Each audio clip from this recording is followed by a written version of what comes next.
There is a bitter truth that few people dare to admit. A graveyard is not only a place where people are buried, but also where great works that were never created are laid to rest. Masterpieces that remain trapped in the imagination of those who always say, tomorrow. Meet Liam, 25 years old, a pair of hands capable of making wood and stone speak. Liam is not lazy in the way we usually think. He doesn't sleep all day. He is always busy. But his workshop is a museum of unfinished things. Look at this. This will be the symphony of wood. Every grain will vibrate like strings when light touches it. It will be my lifetime masterpiece. That's what Liam told a visitor. But when the man looked down at the workbench, all he saw was a rough, dusty block of wood. Liam had been talking about it for 2 years. Every time he was about to start, and Liam found himself making a 4th cup of coffee or getting lost reading news about other sculptors. He loved the feeling of being a talented person, but feared facing the dryness of those first chisel strikes. Liam was busy avoiding his own destiny. One day, the capital announced a royal sculpting competition.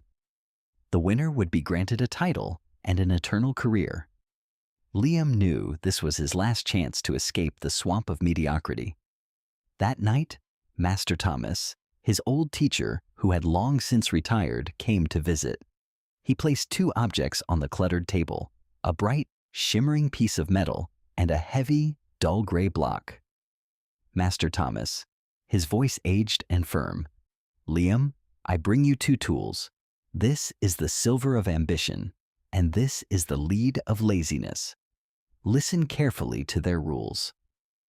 This piece of silver will only shine if you polish it every day, even for just a minute.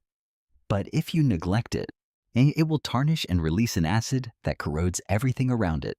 And this block of lead? It needs no care from you. It absorbs moisture from the air to grow heavier. The longer you leave it, the heavier it becomes, until it crushes everything you value most. Liam smiled confidently. He thought taking care of a small piece of silver would be easy, but he didn't realize that the real battle was never in the hands. It was in the will, each morning upon waking. In the first week, Liam worked like a madman. The silver of ambition shone brilliantly, reflecting his royal dream. The lead remained still in the corner. But then, one wrong chisel strike discouraged him. A canceled order drained his motivation. Liam told himself, I need a little rest to regain my creativity. Day 1 without touching the silver. Day 2. Then a week. Look into the corner of Liam's room. The lead of laziness began to swell.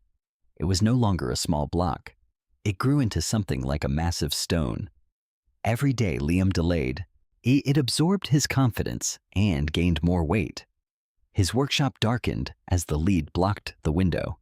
The silver turned black, its acid eating away at the wooden table. Only 48 hours remained before the competition. Liam panicked and rushed into work. He didn't sleep, he didn't eat. But his trembling, exhausted hands betrayed him as he tried to lift his piece for the final touch.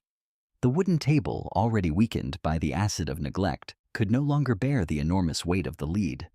It collapsed. The massive block crashed down, crushing Liam's unfinished work into fragments. Liam fell to his knees among the ruins, empty-handed.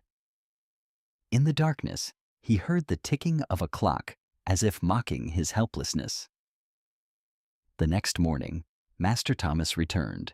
He did not look at the ruins with disappointment. He looked into Liam's bloodshot eyes. Master Thomas, does it hurt, Liam? The pain of this collapse is still lighter than the pain of regret later. You didn't lose because you lacked talent.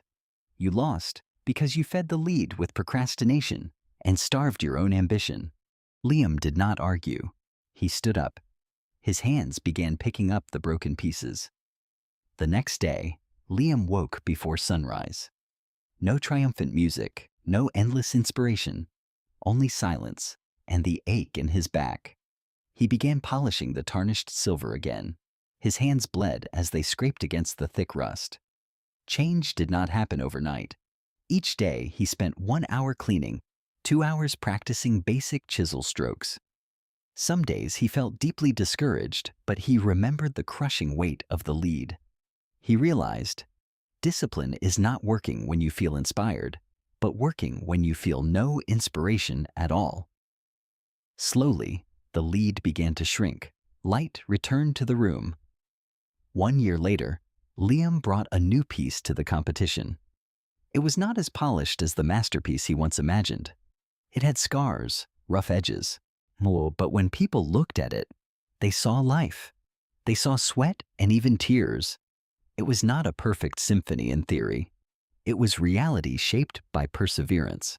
My friend, inside you exist these two objects as well: the silver of your dreams and the lead of your laziness.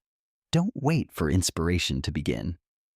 Inspiration is the reward for those who are already working, not an invitation for those who are waiting. Laziness does not kill you instantly. It slowly crushes your opportunities until you no longer have the strength to stand. Remember this: your future is not built by the wonderful dreams you plan to pursue tomorrow. It is forged by the small, uncomfortable, sometimes painful actions you force yourself to take today. Don't let your lead grow even 1 gram heavier. Pick up the chisel and begin.